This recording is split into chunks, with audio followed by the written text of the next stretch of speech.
Greetings and welcome to another edition of the Sons of Haddonfield podcast. As always, I'm Ian. I'm Josh. You see, we switched sides for this video. We're changing it up. Yeah. We're moving. We're still in my basement. We're social distancing. Yeah, so, wow. That took long before the first joke about that came up. No, we got a new light. Yeah. For the YouTube, for the podcast, for the channel. Also, for my TikTok videos. Because I like TikTok. It's good for everything. It's a nice little light source. So we thought we would kind of change it up and move over here today. Yeah. It's a nice new setup to display the I got some posters new behind background us. for you. Yeah. Fun times. So, what are we going to talk about on this episode? Well, we never did our video this week for new movies that came out. Last week. But hey, we're getting to it. Let's talk about a couple. Let's talk about some big ones that came out. Because there's a couple of big time movies that came out both on on DVD and into theaters. But for the DVD releases, the big one on my radar that I really want to see sometime, and I might rent it off of Vudu or one of the streaming apps this week or next week, Uncut Gems with Adam Sandler and Adrina Mazal. Yeah, it looks really good. Did I say her last name correctly? I have no idea. The singer from Frozen? Oh, Idina Menzel, I think? Yeah. Idina Menzel, yeah. She's in it. She's in Uncut Gems? Yeah, along with Kevin Garnett and The Big Ticket. The Weeknd. The Big Weeknd. Ticket is in it. All these, The Weeknd is in that. Post Malone was in the movie we talked about. Yeah. And guess what? I was wrong. It was a Netflix movie. Oh, was it now? Spencer Confidential. I was wrong. It was a Netflix original. It is a Netflix movie. It's okay. Yeah. We will not hold it against you. No, he will. I will. It's true. I will. It'll be fun. But yeah, I want to see Uncut Gems. I think it looks pretty good. Adam Sandler probably should have at least been nominated. Maybe. Since I haven't seen it, it's hard to say. Yeah, we haven't seen it. It's tough to say, but there's no way he would have beaten. No, he wouldn't have gotten it. He wouldn't have beaten Joaquin Phoenix, but for the Joker, maybe at least get nominated. Throw a nomination his way, keep him happy. But potentially, it is what it is. There were a couple movies that still released in the theaters. Also, is there any next week though? I don't think. I think all the ones next week got pushed back. A lot of them did. Yeah. But the other movies that came out on DVD, Spies in Disguise, the animated comedy. I'm sure Castle might like that one. Yeah, definitely. At some point. We've been talking about seeing that one. Bombshell, and Charlie's Angels. Bombshell is one I'm remake, really excited about. I'm really excited to see Bombshell. Charlize Theron, Margot Robbie has a great cast. So I'm excited for that one. Won the Oscar for Best Makeup and Wardrobe for that movie. I mean, okay. Can I say something? You can feel free to say whatever you want. I haven't seen the movie. I'm sure it probably deserved its Oscar for Best Makeup. You've got Charlize Theron and Margot Robbie, though. They're going to make pretty much anything look good. They are two incredibly beautiful women. But the idea was they made them look younger and more like the people they were supposed to play. That is true, yeah. That's what the makeup award was for. It's not just for looking like makeup, like... No. Okay. It's for making them look like the people they're supposed to play. Oh, okay. That's why the Joker didn't win, or like the other movies. It's usually ones that make people change so you don't recognize them as much. Okay. Well, I've seen the trailers and I still recognize them. Too, yeah. Well, I mean, you're not going to not recognize them, but there you go. I don't recognize Joaquin Phoenix when he's in his Joker makeup. Well, that's because I recognize him as the Joker. We're off to a good start of this video. I mean, I think I am. I'm not so much. But yeah, so for the movies that came out in theaters last week... Well, hold on. Oh, you want to Let's talk about one more. Okay. Charlie's Angels. It completely... I did not do any research at all, so I don't have box office numbers for you. Oh, it bombed. It was horrible. It bombed in the theaters. It was one of the biggest bombs of last year, 2019. I haven't seen it either. Do you, without seeing it, just from what you know about the movie, do you feel like it deserves that and like all the hate that it got, or do you think people should give it a chance? I mean, without seeing it, I can't say it deserves the hate it got, But again, I mean, I'd say give it a chance.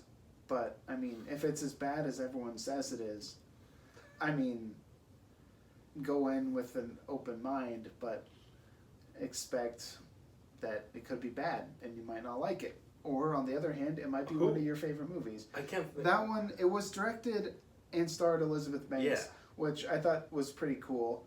But the thing about that movie, I know they blame, or a lot of the, from that movie, like the reason it flopped, a lot of them said, well, guys don't like to see female-led action movies. Mm-hmm. I don't necessarily agree with that 100% because Aliens, female strong lead in that, and there's other movies with strong female leads in action movies. Like, is there a female lead in Aliens, or is the alien the lead? Sigourney Weaver. I know, but is the alien the lead though? I would consider Sigourney Weaver the lead. I didn't want to see Aliens because of her. I wanted to see it because of the aliens. Well, I mean, I would say Sigourney Weaver is the lead. I don't know. I think the aliens are the lead in that movie. I mean, there's other movies too, but like... And see, that's where I agree with you, though, but I don't agree with you. Because I agree that... Like Sarah Connor is a strong female-led. I don't think people go see her, though. I think they go to see Terminator. Arnold, you know? I don't know. Well, she is like a badass in that movie. But so. What I think is that I would like to give it a chance, because I remember Elizabeth Banks going on, like, kind of a rant a lot of times when that movie came out, and it kind of failed because it was, like, too feminist-driven, and exactly what you said, guys didn't want to see a female-led action movie kind of like that, but you know? The original Charlie's Angels did pretty well, too, didn't it? Yeah, like but did it try to... What is the... Okay, you think of that movie. That's not the original, the TV series. Well, no, I mean the movie. The movie, yeah. If you just think of that movie, what is the first scene that comes to your mind? They're probably over-sexualized a little bit in that movie, too, but I don't really have a specific It's Cameron Diaz. Come on. It's Cameron Diaz dancing. That's the scene. That is that movie. Probably. Yeah, exactly. It's been a while since I've seen it, so this is the first one that probably did not sexualize the characters, and look at how horribly it did. What does that say about the people that want to go to the movies? Well, I mean, in that case, yeah, it wouldn't be that good, but I mean, I also don't know what it was competing against when it came out. I don't know. I want to see it, though. I want to support it. Hopefully it is decent when I see it. I don't know. I'll see it at some point. I don't know. But when it comes out on Netflix or HBO, I'll see it. I mean, it could be good. That's all I have to say about that. I'm willing to see it with an open mind. Yeah, definitely. However, now let's talk about the movies that came out on theaters. Yeah, what came out this theaters? Friday? The Hunt. Finally. Which got pushed back. The Hunt finally came out. Yeah, looking forward to seeing that one at some point. Bloodshot with Vin Diesel. The action movie about the soldier who gets resurrected. That's another big one.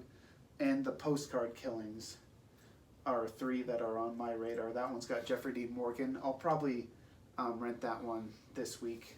I'm thinking because you can rent it off Vudu and some other places. Yeah, that too. looks like a decent thriller. Yeah, suspenseful about a detective looking for. I really want to see The Hunt. I'm excited for it. Yeah, The Hunt is really. I've been excited for it for like 2 years now. Yeah, and it's finally getting released. Yeah, that's one I really want to see too. So at some point, I'll see The Hunt. I know next week a lot of the movies that were supposed to come out got pushed back. Like there's not going to be a Cry Place 2 next week. Right. Got pushed back. I forgot what other movie was supposed to come out.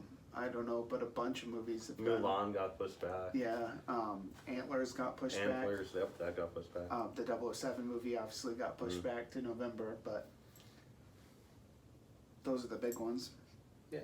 And that I Still Believe movie with KJ Apa. Oh, that was the other movie that came out. Yeah, I Still Believe. The Jeremy Camp biopic with KJ Apa and one of my personal favorite actresses, Brittany Robertson. Or Britt Robertson, I guess, whatever.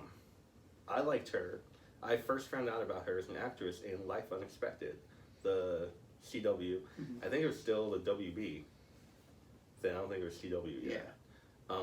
But that came out in the early 2010s, I think. Maybe it wasn't CW. Mm-hmm. I don't know. I can't remember when like the CW changed. But yeah, Life Unexpected was... I was instantly hooked on that one. And it only lasted like one season. Maybe 2 seasons. I can't remember. But I was really bummed out that it didn't last longer because I was really into that show. Mm-hmm. I haven't seen it. Oh. But I'm sure it was good. It's like, speaking of short-lived TV series, it had the potential to be amazing. I want to say a TV series, and I guarantee you've never heard of it. Okay? It was on ABC in the early 2000s. Okay? Mm-hmm.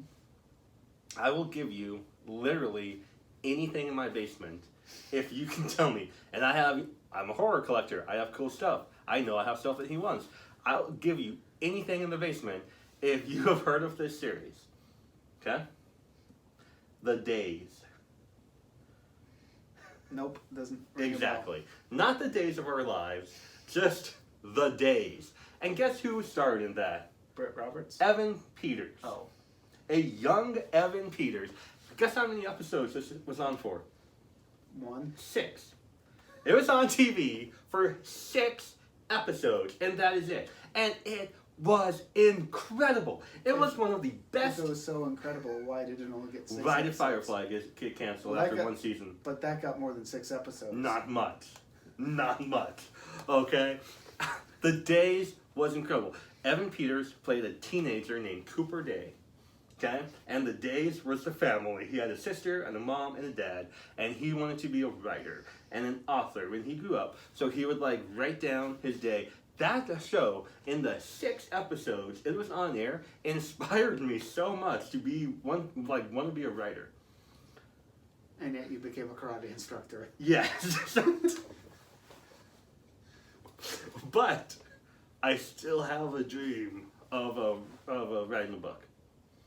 You should always follow. I've got the story planned out in my head, and I remember I was Just like, don't tell the no. audience. That is for you to read when it comes out, my friends. Every single night, like for those 6 episodes after it came on Sunday evenings. Okay, I would go up. We had it was back. I didn't have a computer back then. It was in the old days, you know. So we had to write it with a quill and no, it wasn't that bad. We had a family computer. Okay, so I remember going up to the computer room and logging on to the old dinosaur and writing like chapter after chapter when I was like 15 about this story I had, all because I wanted to be like Cooper Day. Now, to this day, I cannot find any information on that TV series. It's almost like it didn't even exist and I just made it up. He might have. No. So if I ever meet Evan Peters, I'm not going to talk about an American Horror Story.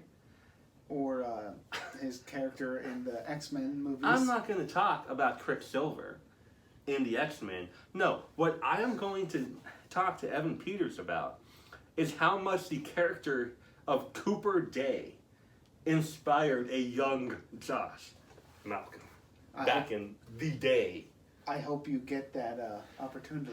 And I will further state, if I do ever meet him, I will scour the earth to find anything related to the Days and have him sign that instead of an American Horror Story or X-Men thing. Bravo.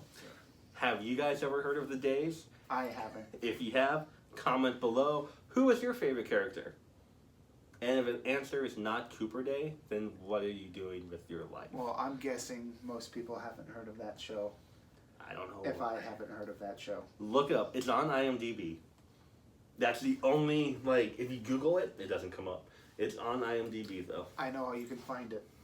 He's not going to like the answer. What? You can stream it off the internet. I bet you it's out there. I don't know. I've looked on YouTube. I have looked because I'm like, man, I would love to see an episode of The Days right now. I'm not a fan of pirating, but I can't that's where you would find it. I don't know. I will look again. Maybe in the last couple of years, someone has on put some it Russian or Chinese website somewhere. Someone has put it up, but Last time I checked, which was like 3 or 4 years ago, I still cannot find anything about the days. Well, challenge accepted. That was a fun 15-minute rant about something completely irrelevant to what we were talking about. It's okay. I think we pretty much covered what we wanted to cover. Yeah, now for the movies coming out. Now let's talk about the exciting thing. Friday the 13th. Friday the 13th, our first Friday the 13th of 2020 was this past Friday. We have some Friday the 13th things in front of us there. There's more, but it wouldn't all fit on this table. Yeah, this is, a select few that got to be presented for the video. So we had a really cool opportunity on Friday at the Alamo Draft House, our local Alamo up in Omaha, was playing Friday the 13th, Part 6. Jason Lives, my favorite. Mine too. Of the Friday the 13th franchise, his favorite of the Friday the 13th franchise. Along with number 1. I think they're tied for me. Well, when I'm judging the Friday the 13th movies, I do not consider number 1. Because obviously that one is going to be iconic, and that's the one that we all love. So yeah, that's going to be all of our favorites. I started number 2. Because, I don't think it's even fair to put the others against the original, That's what I say, 1 and 6 are my favorites. But yeah, it was really fun to see it on the big screen, to see Tom Matthews chasing down Jason after he brought it back to life. And then you got Kelly Noonan, Darcy DeMoss, Friedley, I forget his first name. You've met the entire cast, haven't you? Yeah. You've met Tom McLaughlin too. Yeah, the director. And C.J. Graham played Jason in that one. Kane Hodder aside, C.J. Graham, favorite Jason. You're dead. Wherever the red light goes, so bang, you're dead. That's my favorite Jason aside from Kane Hodder. I mean, I feel like he's the first one that not that the other ones didn't do a good job portraying him, but the way that CJ moved as him, that's the Jason I think of, and I think Kane Hodder was like that too. Yeah, and Derek Mears. Yeah, also. Derek Mears in the remake. Those are all Jasons. When you think of the character, you think of them and how they move, rather than Ted Wright and Friday the 13th Part 3. You still did an amazing job, and Part 3 is actually pretty scary. It's a good movie. They're all pretty good except for number 9. Jason Goes to Hell is probably the worst in the series, but except for the ending. The ending is probably the best in the series. Yeah, with Freddy Krueger's glove hand coming up out of his hand. With that aside, but that movie the majority is of that movie is trash. And the franchise as a whole. So, what I want you to do for us, and I'll do it after you, but I want you to go first, okay? Rank your Friday the 13th movies. With exception of number 1. With the exception of number 1. Let's leave number 1 alone. Let's put number 1 on a pedestal. And this is not number 1. This is Roy, technically, from Friday the 13th Part 5, who I do not like, but whatever. Well, because number 1 would be Betsy Palmer. Yeah. Yeah. I'm so mad that I sold that Pamela Voorhees figure. I didn't know you actually sold that. Yeah. I know you had it up for sale, but I didn't. Yeah, I sold it for $500 on eBay a couple years ago. Well, hey, that's a good price for it. Yeah, it's way more than I paid for it, but... Then, hey, there you go. I still think about it. I see it on Instagram sometimes. I'm like, man, there it is. I had that. Mm-hmm. So, but hey, it worked out. Start at the bottom and work your way to the top. Okay. Let's see. A lot of these aren't very fresh in my mind. And for the fun of it, let's include Freddy vs. Jason in there. Okay, Freddy vs. Jason. Let's see. So we're talking 10 movies. With the exception of 1, because it's 10. Wouldn't it be 11 movies? Oh, the remake too. Yeah. This guy doesn't even know how many Friday the 13th movies are. You know what? Let's make it... No, let's not do that. I wasn't thinking, because I knew the remake counted. I was going to say, let's make it 12 movies and put Never Hike Alone, the Friday the 13th fan film, in there. That's too much calculating. I know, that's a lot. Well, the bottom would be number 9. Mm-hmm. Jason Goes to Hell. No, that's not. Is that it? Yeah. Jason Goes to Hell is number 9. Then part 7. Again, I haven't seen a lot of those in a while. Then Jason 10. Jason X? Yeah. You don't like No, I like it. What do they call the mask? I forget what they call the mask. It's the space one. Evil gets an upgrade. It's the tagline for that movie. Evil gets an upgrade. Well, I am planning on watching 7, 8, 9, and 10. You're gonna power through 9. Yeah, I'm gonna power through it. I haven't watched it very often, but okay. And then I'll watch the remake on the next Friday the 13th. So you've got 3 down. Let's see.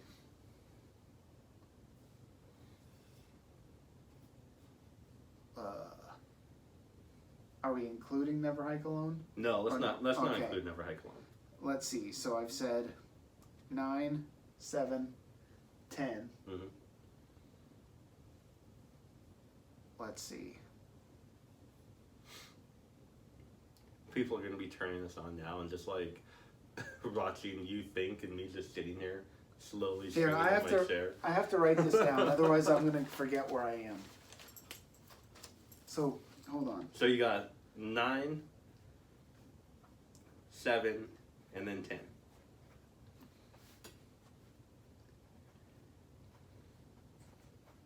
Okay.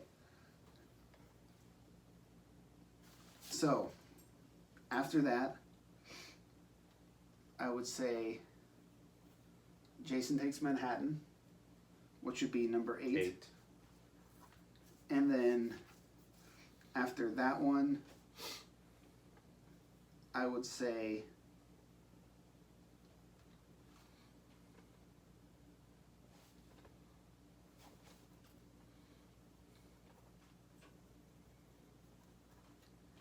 part 3. Okay. And then 4. Okay. Then the remake. Okay. Then part 2. Okay. Then Freddy vs. Jason. Okay. And part 6. So we really like Freddy vs. Jason. Yeah, it's got Freddy in it too. There it is. I do too. Okay. Should I try this too? Yeah, it was just, I had to think about it. Yeah. Okay. That's a good list. It's going to be very different from mine though, because you hate all the movies that I love. I don't hate them. I just would rank the other ones higher. So for me, now you where did you put number 5? Did you put number 5 on there, or did you skip number 5? Oh, because there would have been 11 movies. Yeah. I only wrote 10.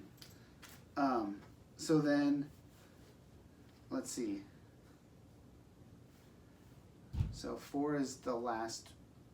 The Final Friday. The final. Is it? That's what it's called, the Final Friday, isn't it? No, because it's part 1. Part 5 is the new beginning. You know what we can do here? Part 5 is the new beginning. Look at this. I have them all right here. Part 5. Let's figure this out. Part 5 is the new beginning. Part 5 is the new beginning, but part 4 is the Final Friday. Is the last chapter, yeah. So we have Friday the 13th. We have part 2. The final chapter. Yeah, the final chapter. So we're combining both of those. And then part 5 is the new beginning. Yep. Jason Lives, obviously.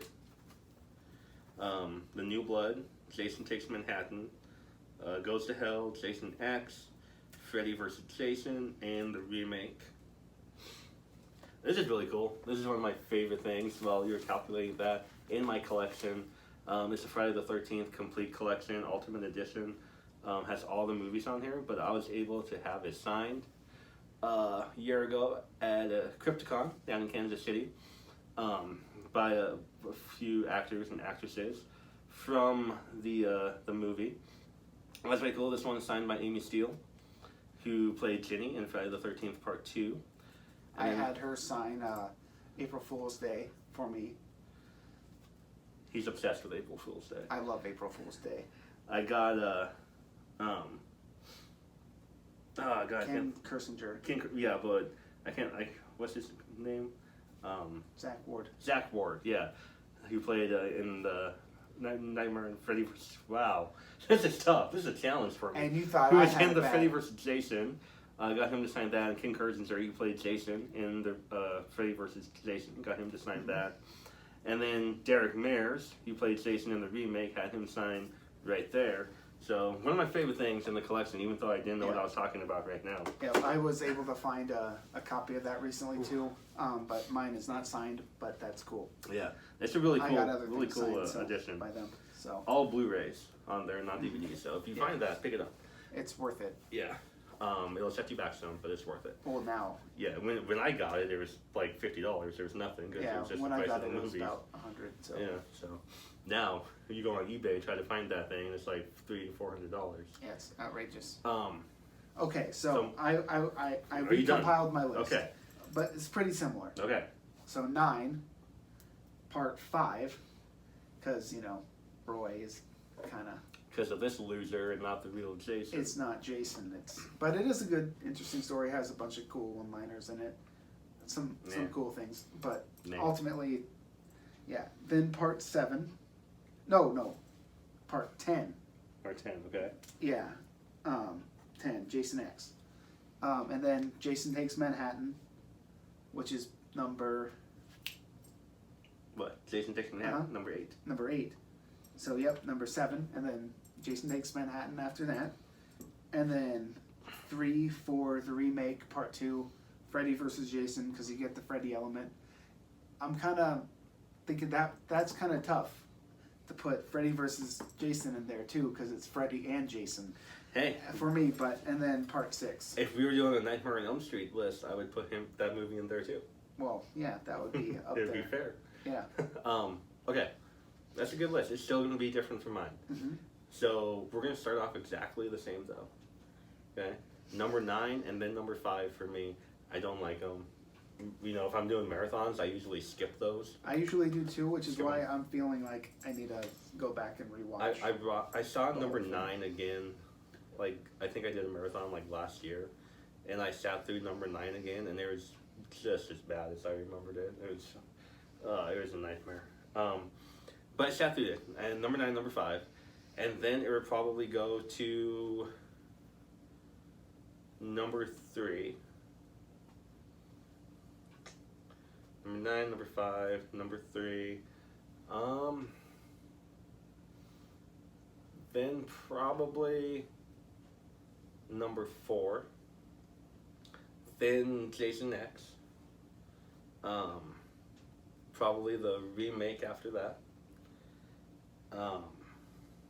Then probably, let's see here. I would probably put number 7, The New Blood, and then number 8, Jason Takes Manhattan, which is kind of a favorite of mine. Kane Hodder, and Jason in New York. It's a lot of fun, and I like some of the characters in that one. So then I'm up to, after Jason Takes Manhattan, I'm to Freddy versus Jason, and then Jason Lives, right? Well, no, you also didn't mention the final chapter. No, 3 and 4. Yeah. I put it there, but I did not say number 2. Number 2 would be there after, I would put number 2 after the remake, and then go to Freddy versus Jason, and then to Jason X. Freddy versus Jason is so high for me because it's the movie that kind of got me into horror movies. I was not really a fan. I had never seen a Friday the 13th or Nightmare on Elm Street up until that movie, and I saw it in theaters on a first date, which I don't even think we had a second date. It was horrible, but the movie changed my life forever. So I will always remember that. That date did do something for my life, and I was hooked ever since then. So I went back and watched them all, on VHS from Blockbuster after that. But yeah, that's my list. I mean, my list is subject to change because since I'm I'm planning on rewatching them all. But the ones that were fresher in my mind obviously went higher up on my list. Than the if you put them in trios, so like you put 2, 3, and 4 in one, you leave 5 alone because it's trash, and then you put 6, 7, and 8 in a trilogy, and then leave 9 alone because it's trash, and then put Jason X kind of by itself because it doesn't really have and then Freddy versus Jason, and then the remake in there. It's kind of like how I like to look at it. and 6, 7, 8 that's my favorite trilogy. If I'm watching Friday the 13th, I'll usually sit through 6, 7, and 8 like repeatedly. I usually watch 1, 2, and 6. That's usually what I do when I'm watching the Friday the 13th movies. There you go. I'm more of a Nightmare on Elm Street cat myself. Freddy is my favorite of all the slasher icons. I am more of a Halloween guy. Along myself. with Nancy being an icon in that world too. Like those two, like villains, but or Nancy not being a villain, of course, but you know. Yeah, I'm a Halloween fan myself. Halloween is always my favorite. Michael Myers will always be my favorite slasher. Got the tattoo to prove it. Where's your Nightmare on Elm Street tattoo? I think that's all I had to talk about. We just wanted to kind of talk about Friday the 13th. And some of the movies that we neglected to talk about. What are your guys' favorite Friday the 13th movies? Let us know in the comments below. Rank them in order from 1 to 12. Yeah. Or 1 to 11. Leave Friday the 13th alone. Let's leave that icon alone and then just go from 2 to the remake. It was pretty cool watching part 6. Yeah, that was fun to see it on the big screen. I was going to throw Never Hike Alone in there with That's a fun fan film. If you haven't seen the fan film and Never the Hike Alone, yeah, that's a good one too. Friday the 13th Vengeance. That brings Jason's dad into the mix. picture. Yeah. And then also has Diana Prince in it. Who is awesome. Yeah, she's incredible. She's on Joe Bob, Last Drive-In. She plays Darcy the male girl on that, and it's really fun to see her in the Friday the 13th Vengeance. There's a lot of other surprises, so if you haven't seen it, I won't spoil for you. But some other characters pop up, and some other actors pop up at that one, just as in Never Hike Alone. You wait for the end of Never Hike Alone, and you're going to be in for a surprise when you get to get an actor in there. So yeah, definitely check those fan films out. You can watch them both on YouTube for free. They're fantastic. I feel like they're good enough to be canon in the Friday the 13th films. And it's really cool because the same people that did Never Hike Alone are making Never Hike in the Snow now, a sequel to Never Hike Alone. And it's going to be what I think all Friday the 13th fans want. And it's going to be in Camp Crystal Lake in the winter time. And we're going to see Jason kill in the snow. Which is something I have wanted my entire Friday the 13th fan life. I've always wanted to see Jason kill people in the snow in Camp Crystal Lake, you know, but we've never gotten that. There's always summer, and it's always the camp, and this and that. Let's do something fun. Let's have the blood on the right snow. I think it would look incredible. Jason walking on the ice of Camp Crystal Lake, like, it's gonna be good. Do the Trae Young chill down there. That's what we got for you. That's what we got. So, until next time, remember, Barbara Crampton is watching you. Good night. Stay safe.